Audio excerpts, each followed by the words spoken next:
It's important for every game to have alternate win conditions, especially when it comes to digital versus non-digital. Board games can be a little bit more restrictive because they have a set amount of pieces. Without expansions, there aren't many ways to change your experience based on game design and its depth. But when it comes to digital experiences, such as, multiplayer MMORPGs or first-person shooters, heck, even TCGs that have multiple sets and multiple expansions, you can expand your repertoire. You can use different elements to engage with the game in the way that you want to. When it comes to video games, you can choose characters that you want to. You can go to the character select screen and pick the experience that you want, or when you start the game, you can make your character as big and bombastic or as sneaky and small as you need it to be.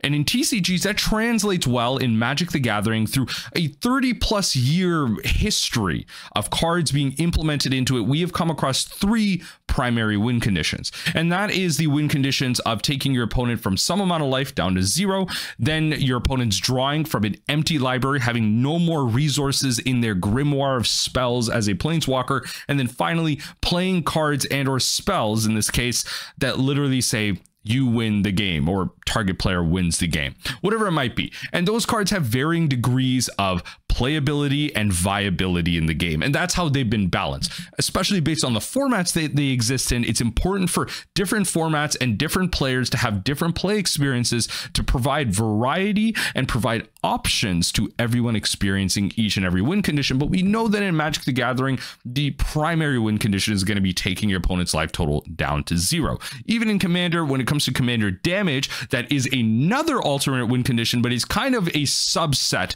of taking your opponent from X to 0. In this case, it's kind of like, you can think of it kind of like Lorcana, for those of you that have played that TCG, where the Commander win condition, the Commander damage win condition, is kind of like when you're questing up to 20. In this case, you're going up to 21. Not a very common one, because it's very easy to stop that. It's very easy to stop damage from one source versus multiple sources, and that's kind of, again, how the game is balanced. And in today's video, I wanted to go over a Distraction Makers video, well, a channel that I love reacting to. They're genuinely an instant watch for me, outside of many channels on maybe like Overwatch, Alt-Shift-X with their Game of Thrones content. Like, there's plenty of channels that are instant watches for me, and the Distraction Makers, just 2 great people, game designers themselves, talking about just a great variety of topics here. And I helped inspire this one in terms of alternate win conditions, especially after watching the first 20 seconds of it. I'm like, all right, pause it, we're doing a react on it. The video is linked down below. Please give its video its views and its likes and share and everything. This video deserves the views outside of this react. We're going to provide a bit more context into it, and let's hop right into it. Full disclosure, this is pretty much when I decided to like stop watching it, like right here. Come on, micro celebrity status, come on. Well, look, I'm not in the video. It's just shout out for kind of inspiring it. I hate the fact that I have all these clickbaity YouTube videos, but hey, you got to do something to get on the algorithm. I'm not as smart as these two, okay? Like, I gotta use big bold red text and lies and the problem with the YouTube meta to get my views. Okay, you can't hate me. My bread and butter these days is shorts, but I'm trying to expand into the long form. Anyway, let's start from the beginning. Let's make it happen. Distraction Makers react. Magic having 20 health and a 60 card deck, those are like set points that the game is balanced around. Distraction Makers. So we got a request from a friend of the channel. His name is That Mill Guy. Yes. He's got a YouTube channel of his own. He's done some react videos to our content, which is super cool. Yeah. So first, let's say thank you to That Mill Guy. We appreciate it. We appreciate you. So his request was that we talk about alternative win conditions. Yeah. And this is a pretty fascinating topic in terms of both systems design and sort of loot. It's one I hope that you expand on as well. I think like alternate win conditions are really interesting when it's applied to different things. So like a TCG versus a first person shooter, or a MMORPG, or a board game. Like the look and feel of an alternate win condition is different, because then the quote unquote win is established in different ways, right? So for example, you know, outside of TCGs and board games, I think many of you watching this channel will be more familiar with it. But when it comes to something like a first-person shooter, the win condition, quote unquote, can be thought of as eliminating a player.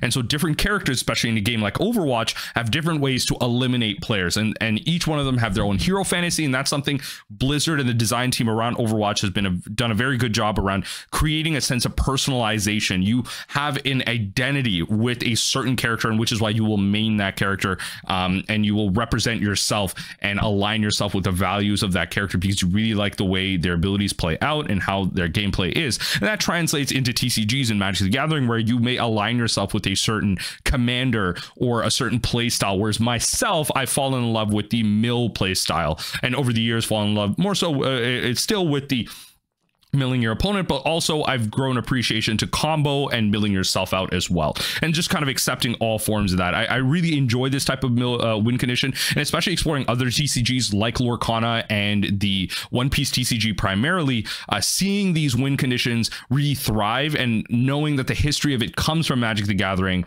I really like to see how these are implemented, so I'd be really curious to see another video exploring this in different games outside of TCGs. But I know the bread and butter recently has been a lot of Magic the Gathering content, which I'm here for. Go narrative, or the narrative that is created through systems design. Yeah. Hey, so before we start talking about alternative win conditions and set points or whatever this video is about, like and subscribe if you like the videos we make here. And also, Please this video has been brought to you by... On August 15th, I have a Kickstarter coming out for some playmats that I made. I've been working on them all this year. It's nice. 5 playmats representing 5 colors that represent something I can't legally talk about. Link is in the description down. Yo, okay, yo, small qualm. So my first world problem is with specifically the One Piece TCG. I play with top loaders because I quad sleeve the deck because the game doesn't have a lot of shuffling. Long story short, I want an extended playmat, like one that has the short length of a regular playmat, but the long, like I want like 4 to 5 centimeters to inches longer on the playmat than a regular playmat. Is that like, I know there's custom playmat websites that do stuff like that, but it's harder to find art that can stretch properly into it. Anyway, just a small playmat discussion. Regardless, get on this Kickstarter. Some of this art looks great. I'm looking at the swamp symbol here. I'm actually a real fan of this swamp symbol here. I like that. I'll check this out. I can't really see the, I wonder what. Yeah, Below, I can't really see you can sign up and be notified when the Kickstarter goes live. Cat in the corner. First of all, let's talk about just sort of like the baseline ways that you win the game of Magic, and what part of sort of storytelling those tie into. There's 2 set ways in Magic that the game will end. Either you lower your opponent's life to 0, or vice versa, or you deck out. You lose. You can't draw any more cards. Right, so when we talk about win conditions or objectives, end points in a game, something that we commonly kind of go back to for our own games when designing is looking at things through 3 different lenses. They're sort of narratively tied to man versus man, man versus nature, and man versus self, which are the foundational sort of elements of a story. Any story is going to fall into one or more of those categories. Yeah. Now, this was just coincidental, actually. I was coming to you with my thing of like, I think I have this theory, and you were like, oh, that's like all of this. A lot of people don't understand why stuff like this is important, but you have to remember that at the end of the day, especially as a Magic the Gathering player, the game was designed with a lot of fantasy and storytelling elements in between, like kind of like tied into it, because it was originally designed as a pastime to play in between games of D&D. And so with that, with Richard Garfield, his intention was to also have you be this planeswalker, and your deck was this playbook of spells that you had, casting creatures and having resources, and like that's what it was supposed to be. It was almost like a turn-based RPG, like a game of Final Fantasy kind of. And it really is important to weave in these story elements, have folks have identity with the decks that they play, the spells that they play, and make the art match with the title and the description. Because we know, for those of us that delve more into the design of Magic the Gathering, know that all of these things are built separately. The title, and then the the description or like the actual text of the card, and then the art, like all of this is commissioned separately. There are multiple artists that have talked about how they were told to design art for a Magic card based on the name of the card. And so it's all about like evoking this sense, right? And now we see this in different ways through alternate arts and where they come from. Maybe the art comes from a specific commander deck that represents cats, and it's a cat tribal deck, so you are more likely to play that in that. And so it's like certain cards that may not have evoked something. It's important to tell stories, and I think that's what a lot of what the Universes Beyond stuff does nowadays. But all of this is being weaved in. All of this is so important, which is why I've recently been on like a bender about lore and its importance to Magic and game design and creating a story that you can identify with. I see this so much more in actual video games and in other types of media, video game media, gameplay media. And I feel like it's a lost art in Magic, and it's kind of coming back in a big way or in a small way with Universes Beyond, but it's important. So I was like, oh, okay, weird. Yeah. But what kind of came to the conclusion of was like all games sort of only ever have 3 different ways that they end, and that is either you sort of are conquering someone, conquest, right. You have survival, which is just, it's pretty straightforward. You're surviving some sort of a thing that is happening to you or happening to the other players. Or you have what I've kind of coined the term as mastery, could be considered like a race.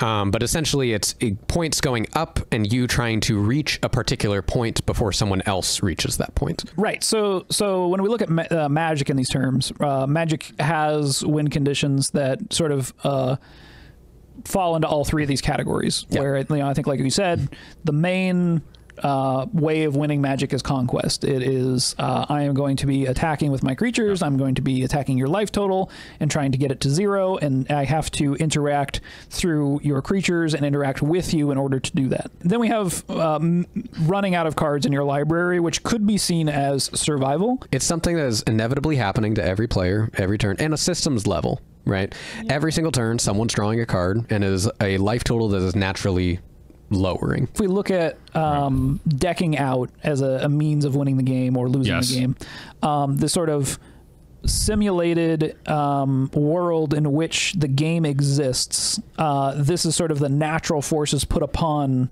you in that world, right? Yeah. This is your lifespan. This is your not life total, right? This is your sort of right. And so like you can think about this in like an anime moment where someone's like, I'm going maximum overdrive. I'm using all of my, this is it. I'm using all of my life force, right? Like this is someone, you know, like to pull in a Bleach reference, because I'm finally starting to rewatch it. This is someone going for a bunkai that steals their takes away their life force, or, you know, someone just using an ability that's necrotic to them in a way where, you know, like this is, you're using up all of your spells, and once you're expended, you're done. That is it. You are weak, and now your opponent will go in for the kill, right? And that's what this represents. And that's why, like, y'all need to understand that, like, you're playing a fantasy game. You're part of a bigger role-playing experience when you really break it down. And I think a lot of people lose that in terms of the fun of playing a game like this and immersing yourself in experience. A lot of people don't want it, but hey, come on, live a little. How long you can survive to the point of succumbing to the natural forces of the game, which I think we could be seen as survival. Sure. Yeah. Yes. And then we have mastery, which is sort of all the kind of alternative win condition cards. Right. This is what gets a little weird, is that there's no systemic tie-in for a mastery victory. It's all mechanically added in to a player's deck. Well, and I think that it makes a lot of sense when you think about like what like man versus self means. Like, how do you have a game that is highly interactive, that is solitaire in that way, right? And I mean, you'll see this, right, when you see any sort of, I think I use the card Mechanized Production a lot because it's the one that comes to mind, where that's makes a copy of a lot of people. A lot of people playing Commander watching this. Oh, Mechanized Production. The one thing I'll say about this card is, like, yes, it's a win condition on the upkeep, so like, you generally speaking, you kind of have to go around the table and everything, but like, this used to be look a lot harder to make work, but now with the treasurification of Commander, like really starting in a lot of ways with the pirate sets and with something like Dockside Extortionist, it's so much easier to have 8 copies of the same artifact. And what's nice about it is that the text on Mechanized says, here, I'll kind of hide my screen here. The text on Mechanized says, then if you control 8 or more artifacts with the same name as one another, you win the game. So it's not like the artifact that you copied with Mechanized Production requires you to make multiple copies of that artifact to win. It could be anyone. So you could just Mechanized Production something else, and then you just make a bunch of treasures, which is so easy. So easy to do in Commander in any way, shape, or form. I mean, there's dragons out there that when you deal combat damage, you make treasures. There are, you know, when they get targeted, they make treasures. That's kind of like a big sub theme for a lot of dragons these days. And there's a lot of artifacts that make more artifacts. It's too easy with treasures now. Mechanized Production, a target artifact, very popular. and once you have 8 copies of artifact with the same name, you win the game. And so technically, another player could target my artifacts if they have artifact removal. Yes. Or their other option is they're now in their own sort of a race where they're trying to destroy me with whatever their way of winning the game is. Can I stop you by beating you before you can achieve your alternative goal? Right. But it is a pretty non-interactive thing, right? Like they still have to interact with you. So like you have to think about this like from the perspective of like why this can be frustrating for a lot of people, right? So for like combo players out there or players that represent a win condition, it can be very frustrating to play against combo decks, specifically because the combo player essentially has a giant poster that says, I am going to win the game, right? And what happens is the combo player just needs to defend themselves.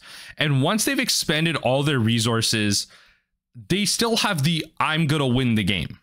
But what happens for the player responding is once they've expended all their resources and they've stopped you, now they have to then find a way to win the game, whereas their resources and their cards and their spells were meant to come together and create a win condition. The combo player, their spells are meant to do that, but they represent it in a very finite way, a very in-your-face way.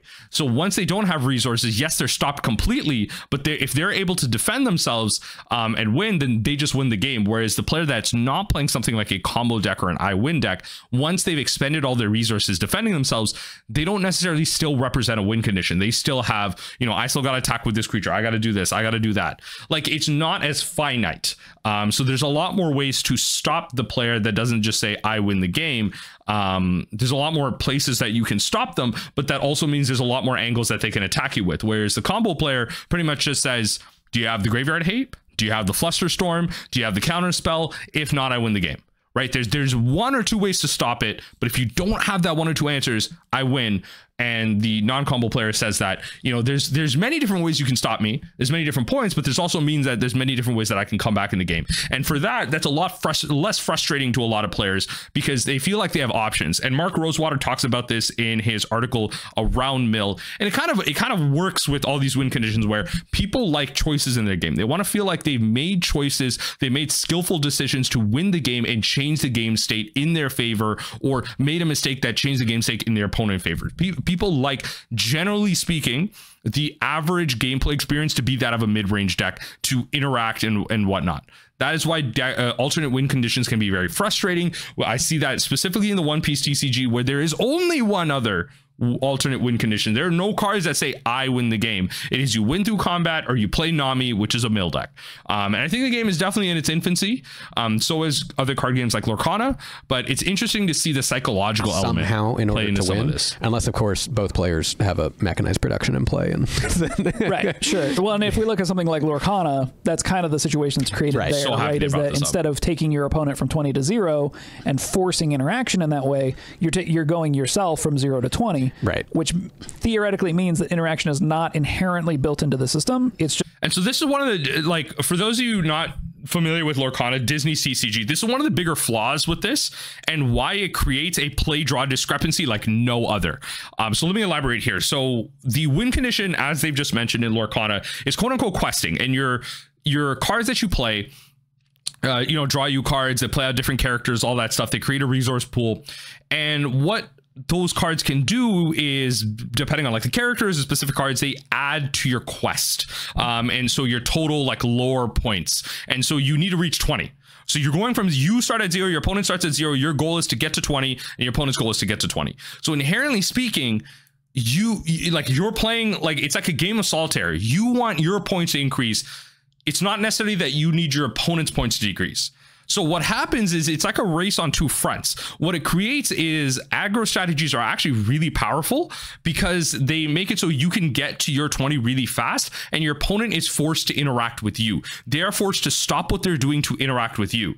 Whereas it feels like every deck is a combo deck, whereas other strategies can also play interactive, but they build their lore a lot slower, which is why going first is so much more insane. And there's multiple videos. I highly recommend you check this out because it's a very important piece in terms of game design about the flaws of Lorcana, where multiple content creators have pulled out multiple stats to show that when they're on the play, their win condition sometimes exceeds 65 to 70% when they are on the play, when they go first.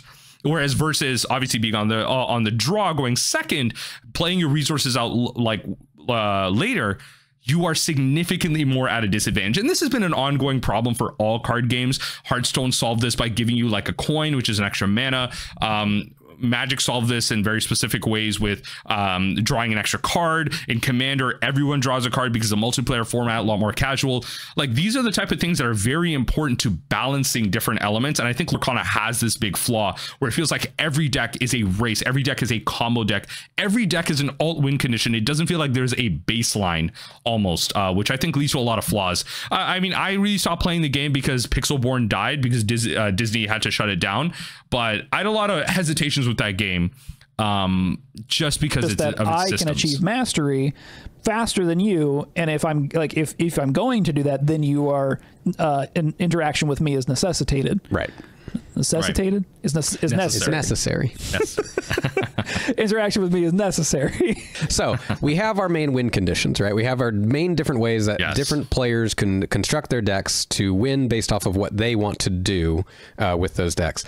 How do you now balance that in a game like Magic in order to make sure that all three opportunities are equally fair? Well, not necessarily equally fair, right? Because I do think that the game wants to incentivize some of these over others. Yes. Over time, I think they've gotten more okay with like milling as sort of an archetype. Yes. But you know, Magic having 20 health in a 60 card deck, those are like set points that the game is balanced around. So any kind of alternative win condition, we're going to be judging it based on the efficiency of being able to take someone from 20 health to 0. Yeah.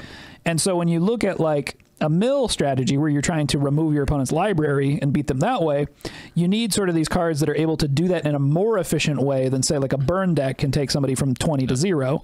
Another balancing factor that they've always talked about, and this kind of comes into the whole idea of like money and the cost of the game, is that whatever, like draft is such a big like pushed thing in this game, limited especially just because it sells packs. At the end of the day, draft is one of the best ways that if it was more popular, it would make Wizards of the Coast more money because it requires different packs. Like you have to open up a set amount of packs that you have to purchase in order to play that. Whereas with singles, with constructed formats, you kind of buy a deck like once and you can kind of just like play it out over time. It's less money towards Wizards directly, indirect sales through, you know, the LGS being able to sell singles and all that stuff, but draft is important.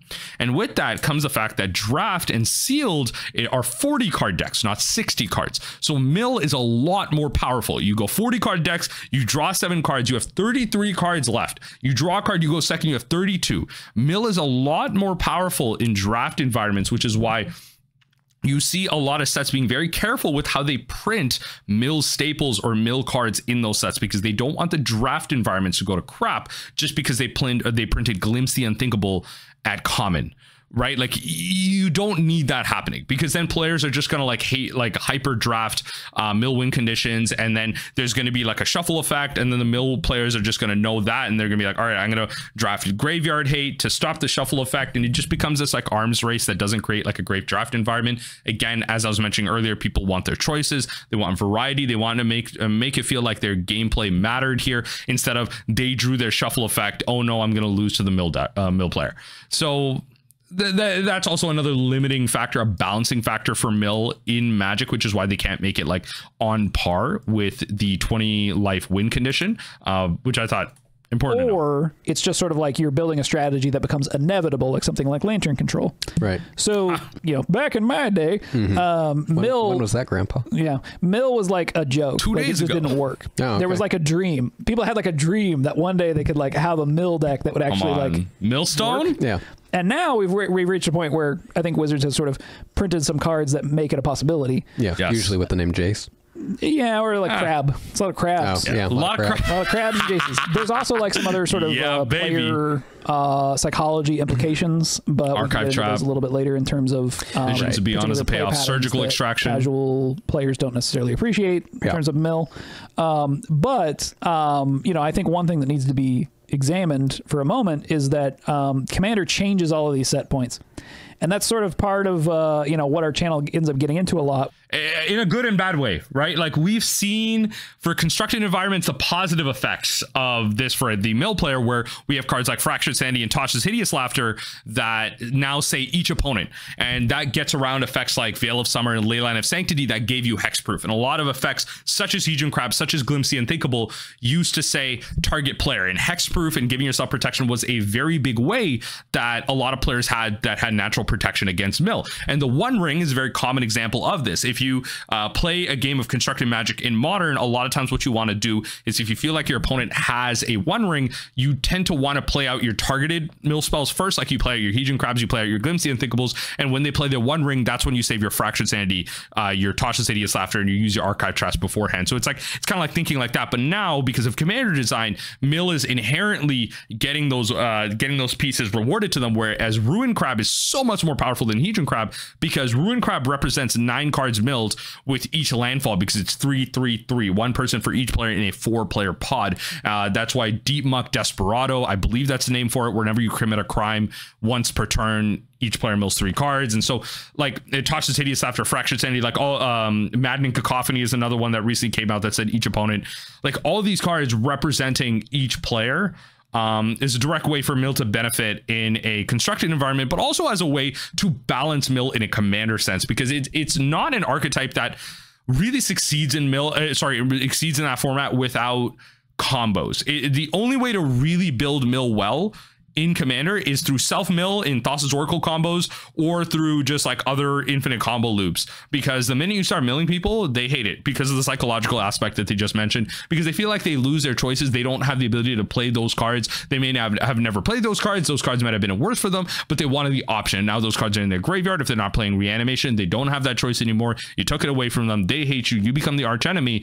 So there has to be better ways to balance that, where now, okay, each player mills a bunch of cards, and then maybe the Reanimator player gets some options now, so you have to be careful with that. And the other player that has they care, like Graveyard Matters, like the graveyards are an extension of their hand, which is kind of a step up from Reanimator. Now they get buffed as well, and now maybe they can team up with the player that lost a bunch of cards and they don't feel as bad. So there's a lot of social elements that self-correct for things like this in Commander, but again, just the benefit of it in constructed, and which is like talking about how Commander. right, like 1v1 Commander butting heads. And this is part of why is that when you have these set points that have been changed so drastically, it really undermines the structures of the game. Suddenly, I mean, we use the example of Lightning Bolt all the time, right? Of how a single Lightning Bolt doing 3 damage has to actually do 6 damage to 3 other players, right? For 1 red mana in order to have an equivalent effect of what it would have in standard. In Mill, you said the set point would have to be 9 cards normally to mill. Roughly. I mean, just for allow people to do that jump. So Lightning Bolt in a 20 card, so you're doing 3 damage to a 20 life player in constructed. If you double that amount of life to 40 in Commander, you double the amount of damage and you equate it to each and every player. So if you had a Lightning Bolt that did 6 damage, so 3 times 2 for 40 life to each player, would you play that? Would you deal 1 mana? I deal 6 damage to each player. I feel like you would. Just saying. And for Mill, it's kind of a similar thing. So you deal you mill like 1 mana represents milling 3 cards. That's kind of like Hedron Crab, or there's like a sorcery that, or an instant that does that as well, with flashback for 2. And you mill 3 cards for a 60 card environment. For a 100 card, you kind of pump that up a little bit as well. And you need to go above and beyond, because there's a lot of aspects that mill is kind of beaten down with. Yeah, like there's people talk about how, oh, you know, you're fetching, so you're thinning your deck and constructed, you're drawing cards naturally. So there's, over the course of the game, maybe like 5-7 turns, they're already 5 to 7 cards down just by drawing cards, and with fetching, they're, you know, 2 to 3 more cards down. They're always, you're already working with like 10 less cards sometimes. So those are the type of mathematical things that you have to take advantage of when you're playing mill and constructed. But there's a lot of other balancing factors that are important when it comes to determining a number that is appropriate for the amount of mana that you're casting, because in a lot of cases, you don't want it to be too powerful. Like Glimpsy Unthinkable is kind of like the gold standard, where it's 2 mana mill 10. Now, Fractured Sanity is 3 mana mill 14. Tasha's Hideous Laughter is kind of like a value proposition, where it mills equal to the amount of CMC that you mill over. So Tasha's Hideous Laughter could mill 30 cards. It could also mill 4. So these are the type of extreme things that you have to take advantage of to mill at any amount. The more you mill per mana cost, the steeper slope you go down to creating another gold standard, creating a busted card, creating an experience that a lot of players don't want. Your opponent like is drawing cards too, so they're sort of helping you along the way. But if we're going to say okay, 1-to-1, a lightning bolt in a mill strategy would mill 9 cards for 1 mana. Right. And in this case, it would be 18 cards. Right. Actually, not quite 18, because it's not quite double a deck, but yeah, 15 cards roughly, something like that, for every player. Right. So we're looking at a bigger extreme here. So when we look at any kind of like alternative win condition that wins the game through other means, right? Like not through milling somebody and not through their life total, we have to contrast that way of winning with the sort of other methods of winning. Yeah. Right.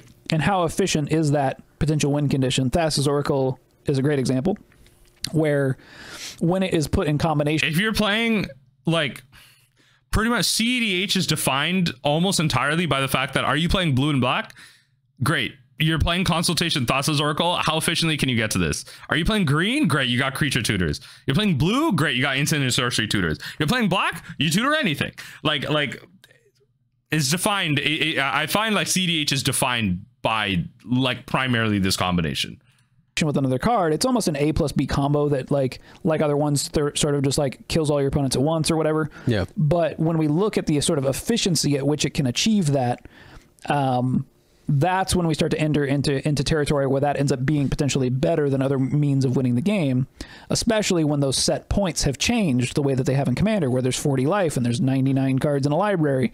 And it sort of puts these rush strategies, traditional aggro strategies, at a huge disadvantage. You know, that's sort of like how we can try to decide, like, okay, is a alternative. Are we really sympathizing with burn players though? Come on. I've gotten Searing Blaze too much in my life to sympathize with burn players. Too many Searing Blazes, too many Boros Charms. Y'all burn players can eat it. Too good or too weak. Yeah. Is when we contrast it with other means of winning the game. Okay, so let's talk a bit more specifically about mill and about how you know, this is sort of like we said, this is the survival sort of archetype of Magic, but when we're looking at a mill deck in particular that is making it harder for your opponent, your opponent literally cannot live as long now that you've removed cards from their library. Yeah. That's a different kind of play pattern. Yeah. Right. The other part of it that is particularly interesting in terms of like player psychology is that you are literally removing their options as the game goes on. That's what I'm talking about. I think to a newer player that can't quite wrap their head around the fact that like, oh, I can still win the game or not. This is why arena players and new Magic players, you will always see on the arena subreddit, and you will always see on these newer posts, people are like, why is mill a win condition? Why is this even a thing? Or they only have level 2 understanding. They're like, oh, like I'm playing a graveyard deck. Mill could never beat me. They're helping me. Like, It's like it's only this level 1 understanding. Like mill players will be ready. Graveyard matchups are the best matchups for mill for a reason, because we are hyper prepared for that nonsense.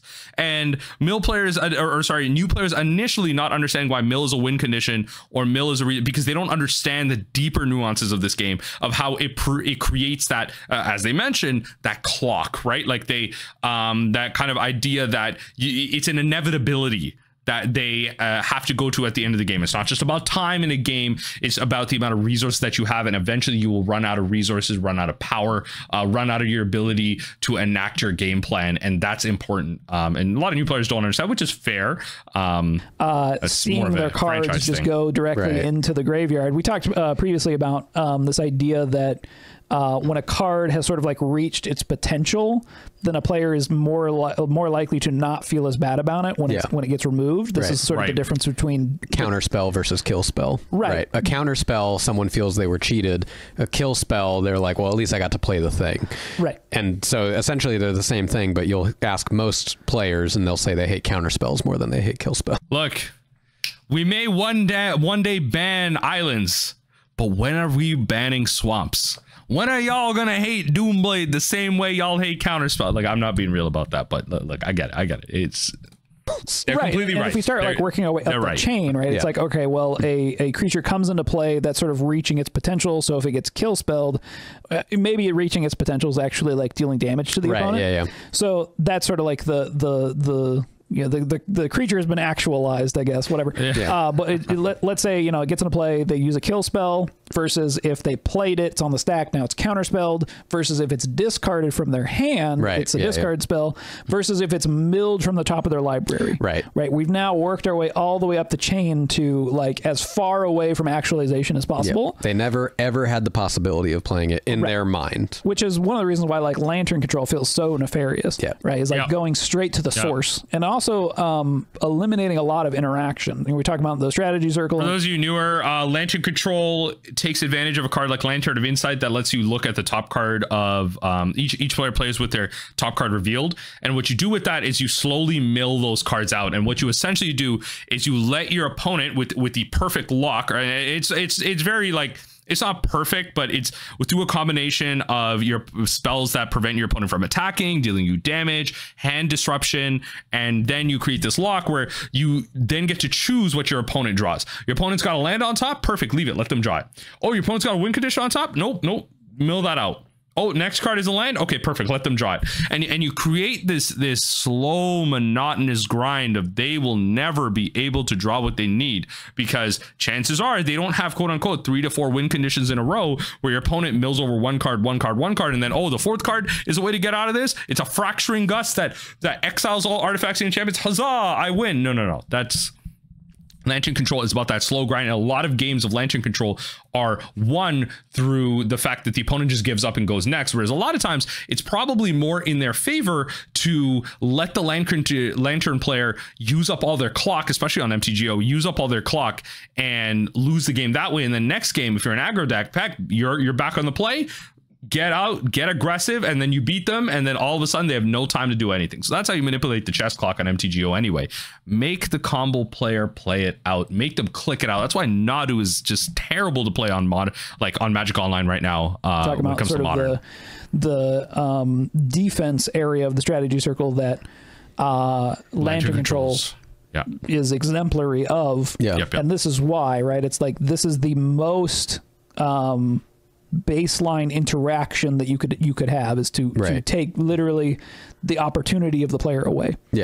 But we can reverse the mill strategy in that we can look at a deck that does not seek to quicken the pace of your opponent losing the game through survival means or through their library, and instead is focused on just your own survival. And this deck is an archetype. This is the Turbo Fog archetype. Hey, Popper Turbo Fog mentioned? Not Popper, but Turbo Fog. Up a little bit. Okay. But if we look at like the original incarnation of the archetype, there was nothing in the deck that like milled your opponent out quicker. There may have been like a Thalia Drown Yard or something, which was a way to mill your opponent a little bit. But mostly it was, I'm playing a bunch of fog effects and I'm able to reoccur those fog effects, and I'm also able to reshuffle my library so that like over the course of the game, Elixir of Immortality, I am making it so you're not able to interact with me meaningfully, and eventually you'll just run out of cards. Right. And then the game will be over and I'll win. That sounds terrible. It was not a particularly Yeah, no, that very, very frustrating play experience. And it takes a lot of like skill and patience as the player playing Turbo Fog. Sometimes you have to know when to take the hit. You have to know when to cast a certain fog. Because you have to know when your opponent has the interaction for that fog. They have a way around it. What are you playing around? And so all these things come into play. Pauper Turbo Fog, definitely a favorite of mine. I really hate playing it online. There's so much clicks. There's so much waiting. A lot better in paper where you can shortcut certain things. Turbo Fog is great. It's been in standard a couple times as well, where you play things like Teferi's Tutelage, blue and 2. Whenever you draw a card, target player mills 2 cards, and so you'll play different draw effects that draw you into more fogs, but then also mill over your opponent with Teferi's Tutelage, Sphinx's Tutelage, stuff like that. It's all about attrition. Nowadays, like with the way Magic is designed, you do need other elements. It can't just be Turbo Fog. You can't build your deck with like 23 lands and 37 fogs. Like it's just not going to get anywhere. You do need some way to like kind of accelerate that mill and give yourself a chance in that game. really good play pattern. Right. Was that pre-Lantern Control? Yes. Okay. Yeah. So That like wasn't Lantern standard. Control before Lantern Control.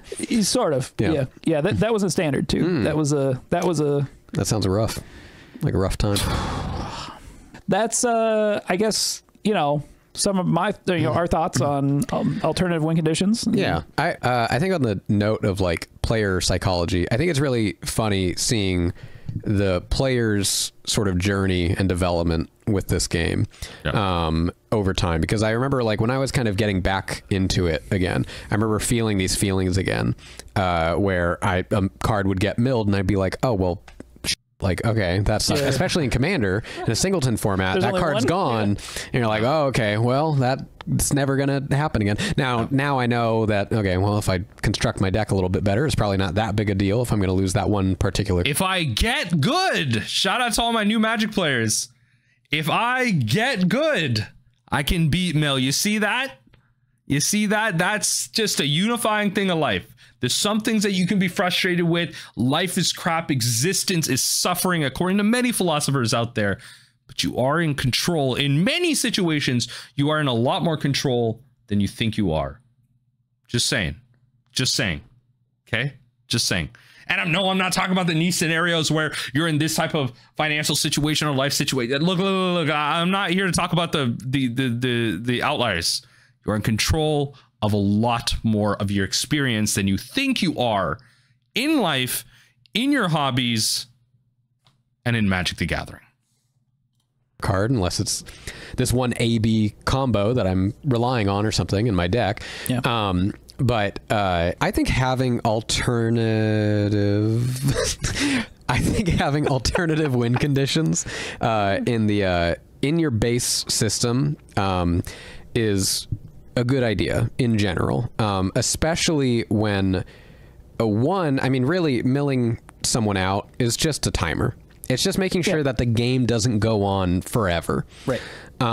Whereas the normal way that you'd end up winning is just by attacking your opponent and lowering their life total. But I think having these different opportunities of strategies and how someone can interact with these other parts of the game, it's just interesting. It just creates a more interesting puzzle. It creates a lot of more variances. And it creates a lot more ways for players to access the game and identify with your game systems. I say this so much in the One Piece TCG. There's so many people that play the One Piece TCG and genuinely do not know what they're talking about when it comes to saying like, I do not think combo decks should be in this game. This should just be combat focused. This should just be this. No. No, you are the wrong person to cater to. And we see that in the game industry right now. Casuals are what pays the bills. And obviously there's that whole idea of like late stage capitalism and how, the state of all things that way and making us purchase things. Fine. Get it. That's not what I'm talking about. We want more people playing the game of Magic the Gathering and giving people more ways to access that game through different commanders, different formats, different cards.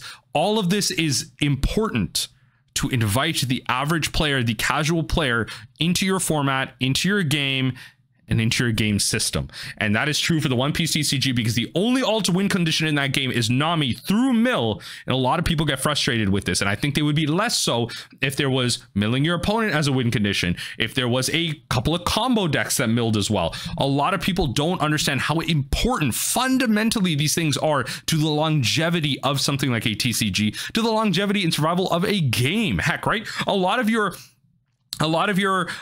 first-person shooters that you play, a lot of that your bigger multiplayer games that you play, how many of them have alternate ways for you to access that game? AKA, you could go Riot Shields only in COD. You could go be a ball one trick in Overwatch, right? Like you could do these specific things because you identify with the play pattern and you really like that aspect of the game, that maybe when you're going Riot Shields only, you come together as a team, and then one person got a rocket launcher who the Riot Shield players like protect and all that stuff. And then, as the ball one trick, like one tricking is a bit of a deeper discussion in Overwatch, but it's a play pattern and a style that's very unique from the rest of the players or the characters in the game, especially in terms of his movement. And so you identify that, you play that, and that's how you interact. A lot of people play the game because of that, because of the character identity, because of the cinematics and the lore that gets added with these characters that are added to these games. And so this is important for win conditions and formats and play styles in games like this. It's important to add win conditions, add planeswalkers and characters that people can identify with to enjoy the game, even if you hate it. Even if you hate it, even if you hate mill, this game, Magic the Gathering, would be significantly worse without the mill win condition. Significantly. And if you think wrong, I'll fight you in the comments. I'll do it. We'll have a back and forth. If you think mill would removing mill from Magic the Gathering would make the game better, I genuinely think you're wrong. I genuinely think you're wrong. That can't even be true.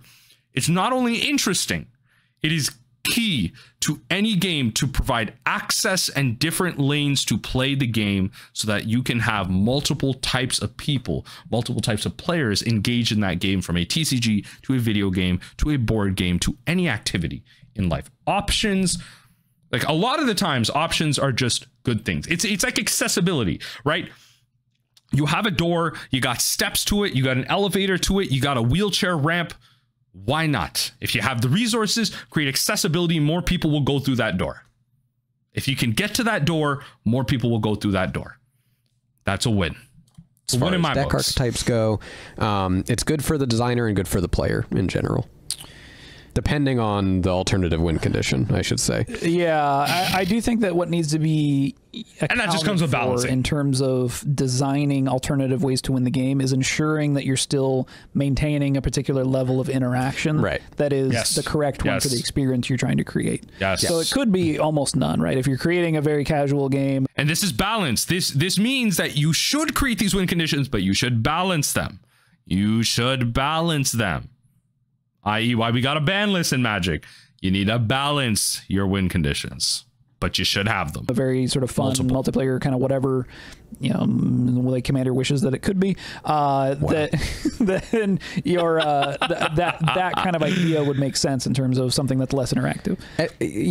And it's also not to say that like what we were talking about is like mastery win conditions or objectives, how you have to get to a certain number in order to win. That doesn't mean that always has to be like only a non-interactive way. Yeah, of course. Like you could technically have a card that is it counts up to 20, and once it's at 20 you win, but it adds a counter after you've interacted with your opponent in some way, right? Well, we use the Outlaws of Thunder Junction. You commit a crime and it gets a counter. Once there's a certain number of counters, you win the game. Like that's a way that you can sort of implement this idea of having a sort of mastery or race in order to get to a certain number.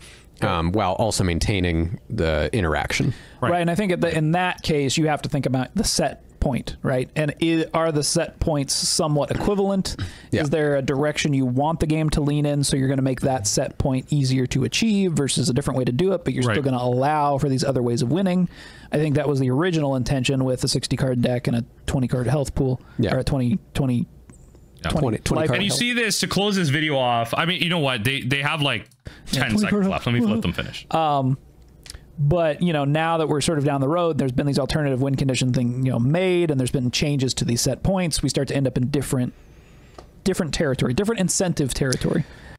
And so this kind of sees itself, kind of showcases itself in different formats in Magic the Gathering. Whereas in Legacy, you have these powerful, like turn 1 win combos and interactions and reanimator decks and all these synergies that are all policed by free counter magic like Daze and Force of Will. So that is the experience that the Legacy format is curating, where you have these crazy powerful combos, but then also crazy powerful interaction that can stop those combos. So both can happen. It forces kind of back and forth. You go for it. Do they have the Force of Will? Do they have the combo? Like you kind of play this mind game with your opponent. But in something like Standard that doesn't have necessarily turn 1 win conditions, heck, even turn 4 win conditions, you are playing a more interactive game. You are playing things slower, knowing that your opponent is also playing things slower. So you have more time to develop potentially. And so you play a different, like on a different axis of game there. So all this can be kind of shown there. But that was a great discussion about alternate win conditions. I was a fan of that. I'd again really like for y'all to expand on this. I think it's a really interesting topic that explores itself in different ways in different implementations, like outside of Magic, into video games, into board games. Accessibility is kind of the key thing that I see come out of alternate win conditions, giving players different ways to enjoy the game, identify with its resources, its lore, its mechanics. And that comes from alternate win conditions. There are so many ways that you can reduce your opponent's life total from 20 to 0. That's obviously one way to interact with it. And I think, I don't know. Again, I think it's just a very cool thing. Great video. Again, the video is going to be linked down below. Give it a watch. So happy for all of y'all this far in the video that have been watching this react. Leave a like on the video. Let me know what you think about alternate win conditions. And I'm so excited to see what comes in the future from the distraction makers.